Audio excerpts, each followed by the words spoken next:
I am so excited to be doing my April TBR that I decided to come outside to do it.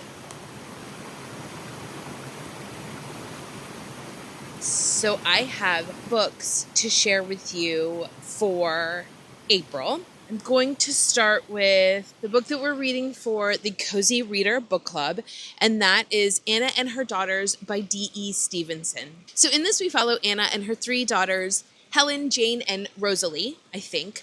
And Anna has not been the best steward of their family finances after the father has passed away, and so they end up having to move to, I believe, the countryside in Scotland, which is a phenomenal setting, I would think.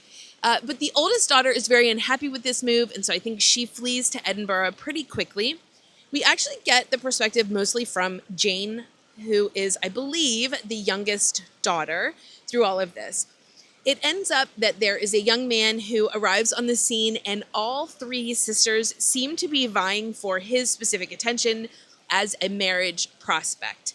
I think that this has a little bit of heartache in it. In my research, I found that this book is likened to Rosamund Pilcher and her writing style. And so while Rosamund has a lot of love and family support, there usually is something that has like a bittersweet feel to it.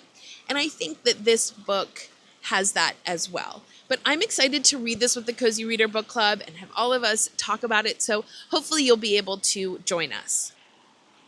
Next, I am going to read Martin Pippin in the Apple Orchard by Eleanor Farjeon.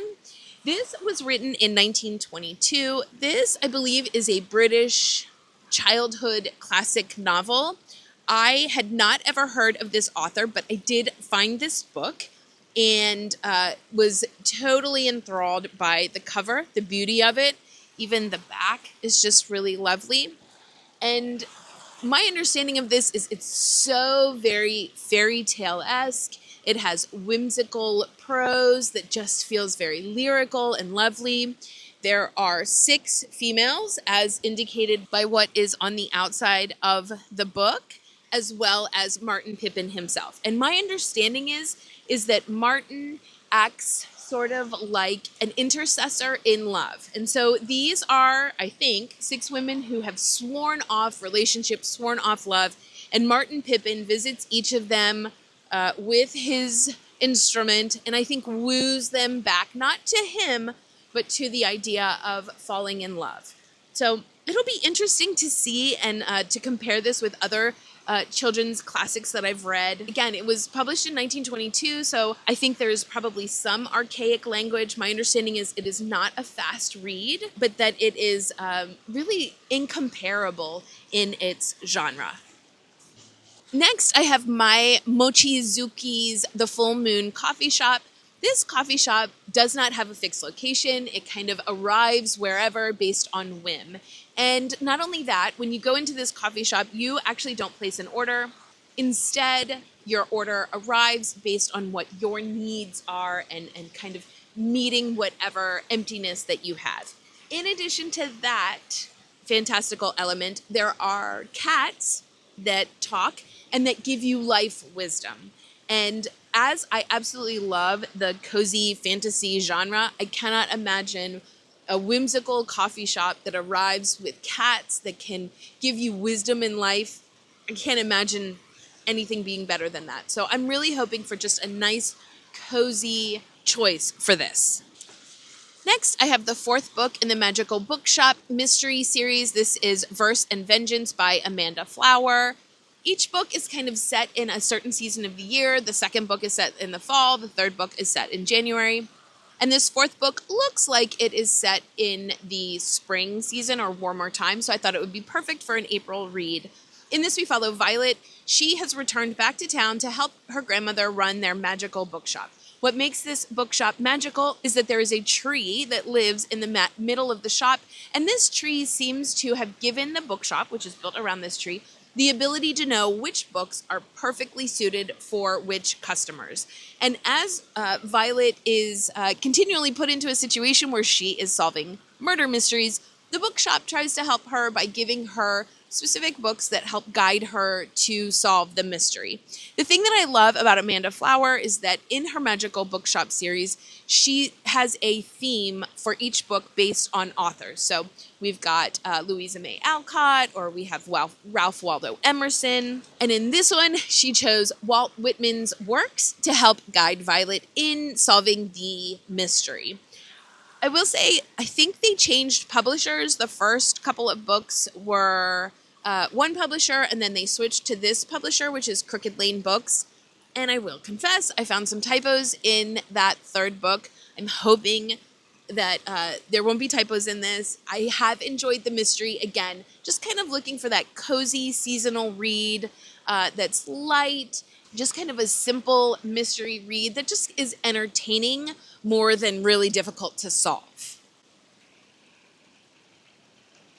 Katie, whose channel is Books and Things, is also doing a TBR clear out for April. And that paired with Jen and Jen's Reading Life also doing just kind of a year-long TBR clean out. I've decided to read Never Let Me Go by Kazuo Ishiguro. I have been wanting to read more of his works and even had that as a reading goal for this year. In this, we follow children who are at sort of like a state-run school.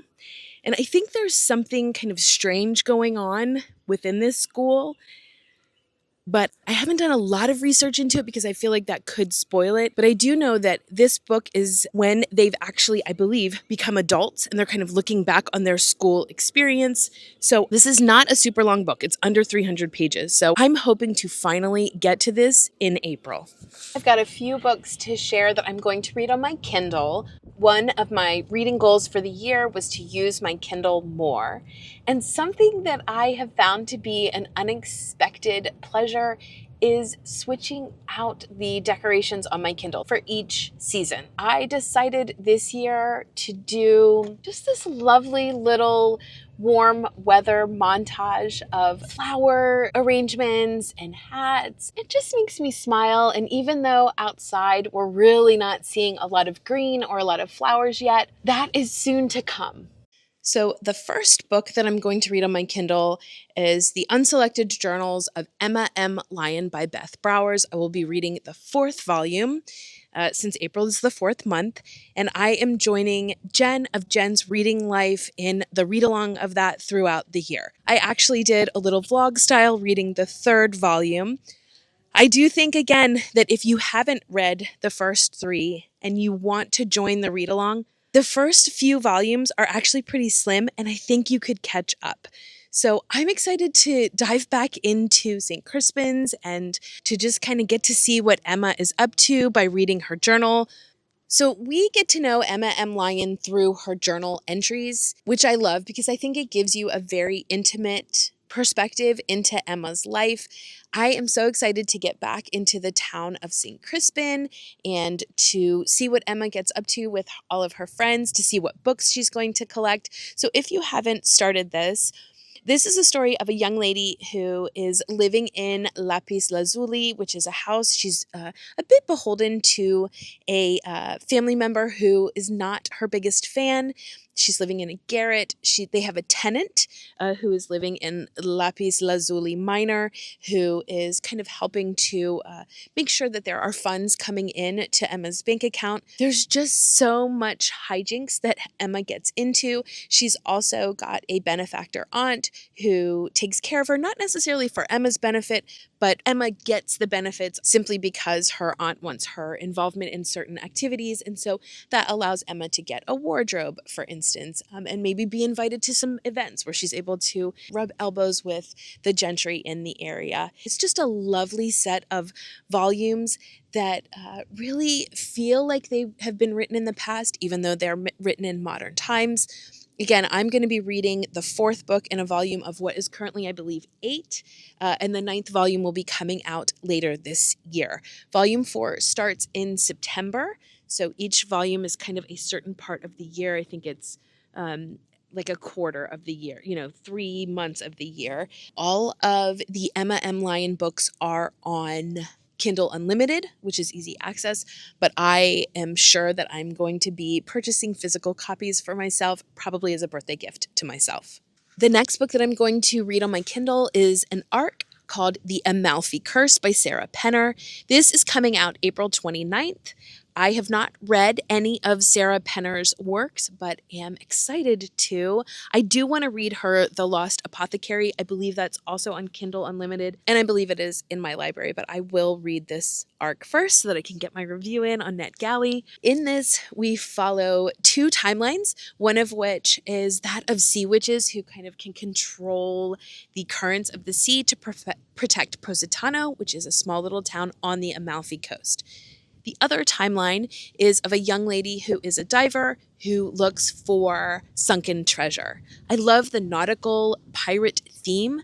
I love the warm Italian coast setting, and I'm excited to read one of Sarah Penner's works. I'm hoping there is no spice or very little, and that it is just a really great historical fantasy exciting tale. The next arc that I am going to read, the E arc, is Smoke on the Wind by Kelli Estes. I mentioned this in my anticipated releases video. This is, again, a dual timeline set in Scotland where we have two mothers. I think there is something that they're doing that is based on protecting their sons, each of them individually, and I think that somehow they connect. I'm hoping that Kelli Estes does a very creative way of connecting time, I'm hoping in the way that Susanna Kearsley does. I've discovered that both of these books begin in April, so you let me know from the beginning lines which one you would choose to read first. The Full Moon Coffee Shop, Prologue. It was early April, and my apartment windows were wide open. A crisp spring breeze swept in, along with the beautiful sound of Elgar's Salut d'amour, Love's Greeting, being played on the piano. As if summoned by the music, a cat appeared on the railing of my balcony. Perhaps it belonged to one of the other residents. After all, pets were allowed in my apartment block. It was a regular tortoiseshell cat, its fur a pretty mix of brown and black. In spite of the obvious danger, it picked its way along the railing with a dainty assurance. I found myself gazing at it in total admiration. And then we have Martin Pippin in the Apple Orchard. Prologue, Part 1. One morning in April, Martin Pippin walked in a meadows near Adversane, and there he saw a young fellow sowing a field with oats broadcast. So pleasant a sight was enough to arrest Martin for an hour, though less important things, such as making his living, could not occupy him for a minute. So he leaned upon the gate and presently noticed that for every handful he scattered, the young man shed as many tears as seeds. And now and then he stopped his sowing altogether and putting his face between his hands sobbed bitterly. When this had happened 3 or 4 times, Martin hailed the youth, who was then fairly close to the gate. Thanks so much for watching. Until next time.